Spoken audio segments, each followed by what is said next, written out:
আজকে সকাল ৬টায় ঘুম থেকে উঠে বাইরে এসে দেখি এরকম একটা ওয়েদার, চারিদিক শান্ত পরিবেশ, মেঘলা আকাশ, গাছপালা পুরো ভিজে, টালির চাল ভিজে, মানে দেখতেই কি সুন্দর একটা লাগছে। আর আজকে এত সুন্দর ওয়েদারের মধ্যেও আমার মনটা কিন্তু খারাপ, কারণ আজকে লাডোর ভ্যাকসিন আছে।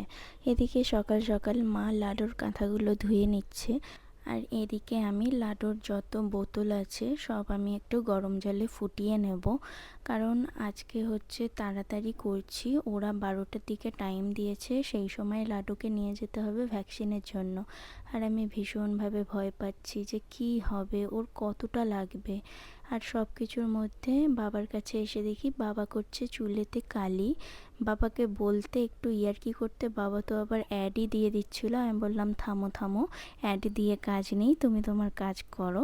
তো বাবা কিন্তু তার আসল রহস্যটা আজকে আমি ফাঁস করে দিলাম। এরপর বেরিয়ে গেলাম হচ্ছে লাডুকে নিয়ে ভ্যাকসিন দিতে। দেখো কত সব ফুটফুটে বাচ্চাগুলোকে আজকে ভ্যাকসিন দিতে নিয়ে এসেছে, মানে এদের মুখগুলো দেখলেই আমার যেন আজকে কি মায়া হচ্ছে যে আর কিছুক্ষণের মধ্যে এরা কান্নায় পুরো ভেঙে পড়বে। কতটা কষ্ট হবে যে একটু বাচ্চাগুলোকে একদিনের মধ্যে 3-3টে করে ইঞ্জেকশন দেওয়া হবে। তো এদিকে লাডুকেও দেখলে লাডু চুপচাপ ঘুমোচ্ছে, ও কান্নাকাটি করবে একটু পর। তো আমার যে আজকে এত খারাপ লাগছে কি বলবো। বাড়ি আসার পর বারবার এরকম ঠান্ডা জলে ছেঁক দিচ্ছি, আর এরকম দুখানা পাকে হাত দিয়ে ধরে রাখতে হচ্ছে। একটুও যদি ছেড়ে দিচ্ছি, ওর একটু নাড়া লেগে গেলেই চিৎকার করে কান্না করছে, যে কান্নাটা একটা মা হয়ে আমি একদম নিতে পারছি না। নিজের চোখের জল আমি আটকে রাখতে পারছি না আমি আর সামলাতে। লাস্টে মাকে দিয়ে দিলাম, মা সামলাচ্ছে। ফাইনালি আগে থেকে এই দুটো ওষুধ কিনে রেখেছিলাম বলে, এই জেল আর এই হচ্ছে প্যারাসিটামল সিরাপ, এই দুটো না থাকলে যে কি হতো। আর আমি যতই কষ্ট পাই, যতই মেন্টালি প্রেশার নিয়ে থাকি, আমার বাড়িতে লাকি থাকতে আমি হাসবো না সেটা হতেই পারে না।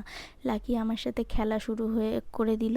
সকালবেলা বাবা ডাব খেয়েছিল, তো ও ডাবের মালাইটা নিয়ে ছোটাছুটি লাগিয়ে দিয়েছে, ওটা কাউকে দেবে না, আমাকে তো দেবেই না। আবার আমি চাইছি বলে আমাকে তো ভৌ ভৌ করে কত বকেই দিল। সব শেষে একটু খেতে বসেছিলাম। আজকে খাবারে কাঁচকলা, আলু সিদ্ধ, আলু ভাজা, পাঁপড় ভাজা, ডাল ছিল, আর ছিল ভাত আর করলা। কোনো রকম একটুখানি খেয়ে উঠে